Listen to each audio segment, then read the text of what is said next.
Hi, good afternoon, everyone. I'll start with my journey, what it has been, especially from 2008, is when I was part of my college in my third semester, when I actually thought ki there is something different that we need to do when we have to go around, be successful, do something different in life. So that's how I started my journey. So the first quote that I keep repeating to myself, and this is the first realization that I had actually, that you have to be at peace with yourself. Until and unless you are at peace with yourself, you will never be able to see clearly. And being at peace, it's not just a practical thing. There's a lot of spirituality behind it as well. So I am a spiritual guy as well. So that's why peace is a very, I would say, centered word for me. This is when I realized in 2008 that I was doing a lot of other things in life. I was studying also, although I was not very good at studies, but I was damn good in practicals. And that's what I saw ki if I have to do something different, and if I'm able to identify what really I'm good at, which essentially is the most important thing that students over here, you all are sitting, you must identify what exactly do you actually enjoy? Because trust me, money will follow. If you work for money, work will never follow. If you work for your passion, if you work for your work, money is just a byproduct. So always be at peace.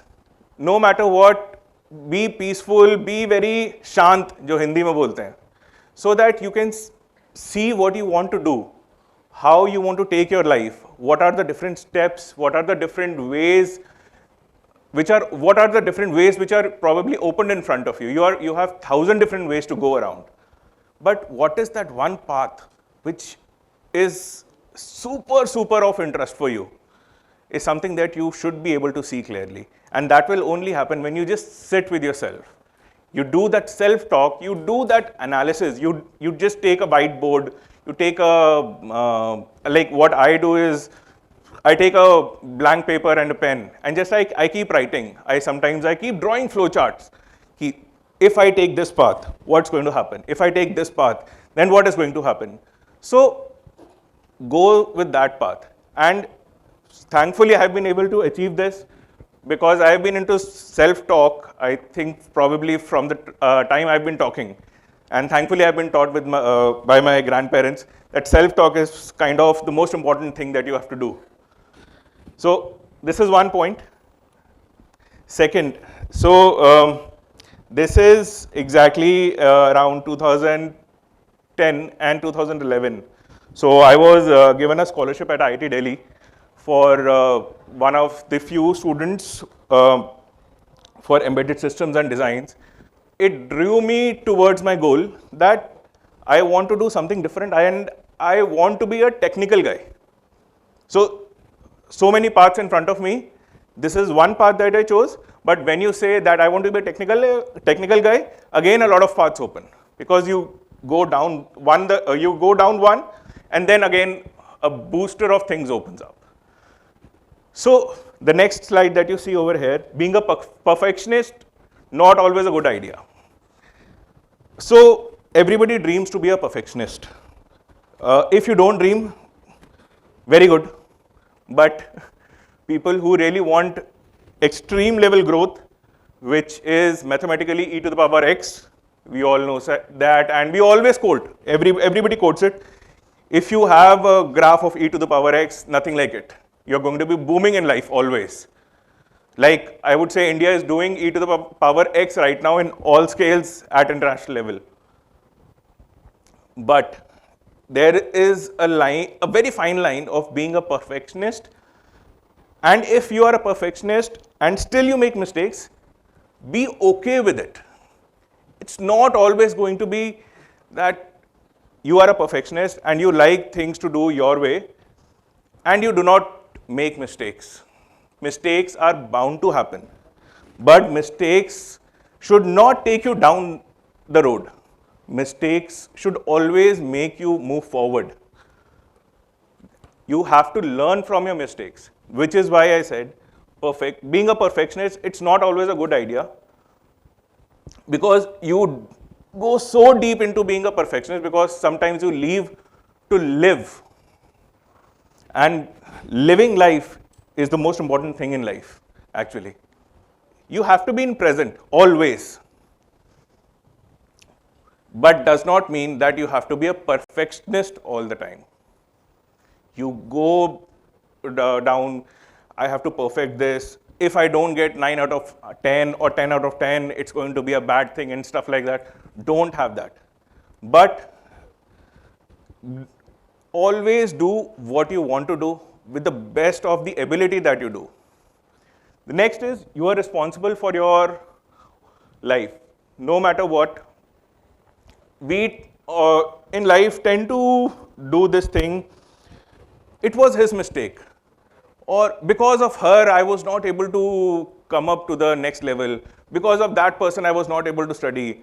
Mom, you gave me a lot of food, because of which I fell asleep and I could not study a night before the examination and I failed. So until unless you have control of your life in your own hands, you will never really come out of it. You will always say, जैसे बोलते हैं ना, किसी के कंधे पे रख के बंदूक चलाना, ये कभी मत करो. You guys are students right now. You are still in your early 20s. Have control of your life. Don't blame others. If you stop blaming others and stop saying, this is happening because of me, you will have much better control. You will have much more clarity. You will have much more peace in your mind. The first slide that I had, that you have to be at peace with yourself. All these things will be able to help you achieve there towards the end goal. Now, if you see, this is just 3-word slide, goals versus dreams. So this is exactly, I was 3 years into the professional network, back in 2013, 2014 types, is when I figured out what is the difference between the goal and dream. So I've written goal in green and dreams in red. There is a very hard reason behind it. So we all dream a lot of things. I dream to own a fleet of Rolls Royce, not just one. But until and unless I own my dream and I say I want to own one Rolls Royce standing in my garage when I turn 50, I will never be able to achieve it. Now, if you see, there is a difference between the two statements that I made. Dream is something that probably you don't have a metric to it. Some engineering students here, or you understand metric, that I need a fleet of Rolls Royce. There is no number attached to it. There is no age attached to it. There is nothing, no time dimension attached to it. But when I said I want to have a Rolls Royce in my garage when I turn 50, so there's a very definite line. There's a very definite goal that I set. This is what I want at this time. Once you have that, you will work towards it. So in 2014 is when I realized I did not want to be a hardcore developer. So I was a hardcore coder. I have done many great programs in Symbian and Android. I've written the code of many camera features for Samsung as well, including panoramic feature. That is back in 2012 when Panorama was the newest thing launched by Android, and S2 was the first one that was coming out. So I've been fortunate to work on that project. But after working, I figured that I love talking more than sitting behind the computer with 4 Fedora machines in front of me and I just keep coding all day and night. So 2015 is when my new journey started. I entered the startup community of India. And since then I have been there. I have not been able to come out, thankfully, by the grace of God, because I'm actually loving it here. So for the first 4 years, I was with a company called as S3 Microelectronics. It's one of the premium companies of Europe. ST, so most of you must be having iPhones, and at least everybody is having a good smartphone.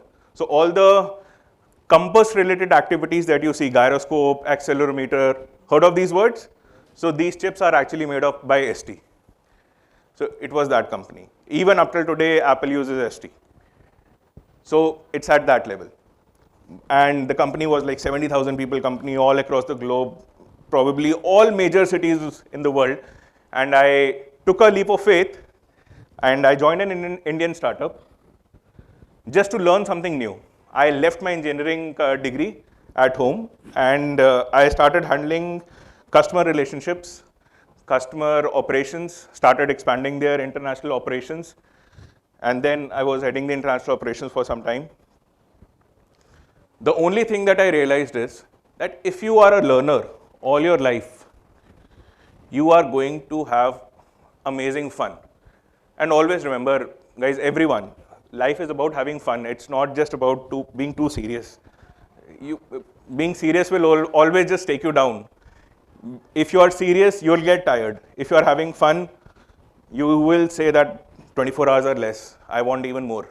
You will not want to sleep. So during my IIT days in 2010, I was enjoying so much that I was sleeping exactly half an hour to 1 hour a day.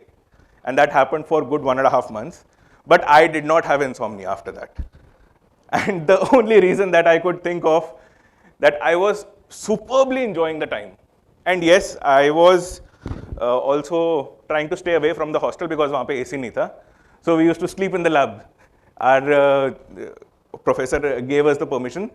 Because of that, we started working in the night also. So, but it was all due to the passion that you have. So always be a learner. And if you really want to see how a learner is, see a toddler. So my brother-in-law and me, he has 3 kids. So we always keep talking about this. And he's the one, he actually, with him only I actually made this line, lifelong learner to go the long way.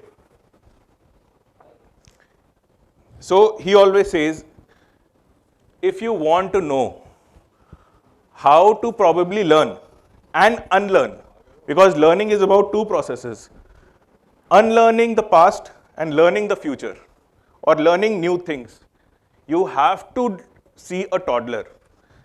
And if, after going back, you guys want to take just one thing away with my talk, I would say just see a toddler. How he's exploring, how he's enjoying his life, how he's smiling. Just look at him and imagine you were the same, but probably during the course of life, whatever age you guys are in, you might have lost it. My next point is life is binary. Now, when I say life is binary, so this is one of my startup journey learnings. This back in, again, 16, 17, I was going deep and deep with the Indian startup industry. And when we say life is binary, you mean you have to choose something. You can't have yes, maybe, and no.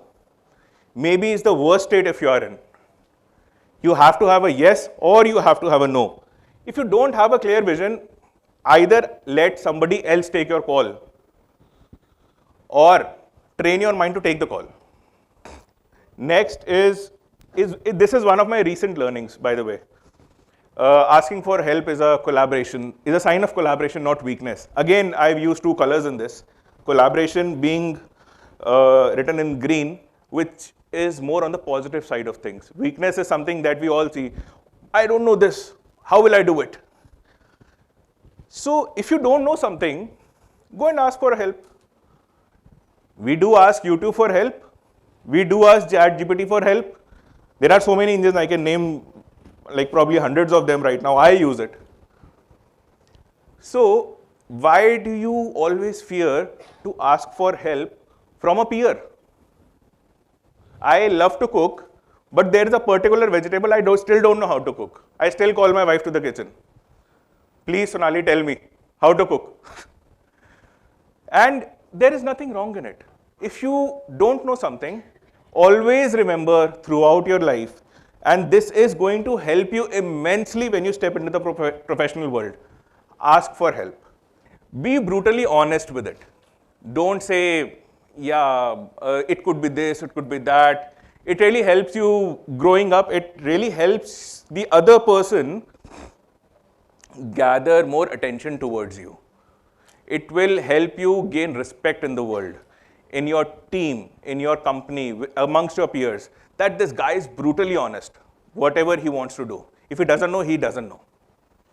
Compare yourself with your past self. So in today's world, especially with all you Gen Z sitting around, and we are surrounded with so many Gen Zs, we are always comparing ourselves with other folks.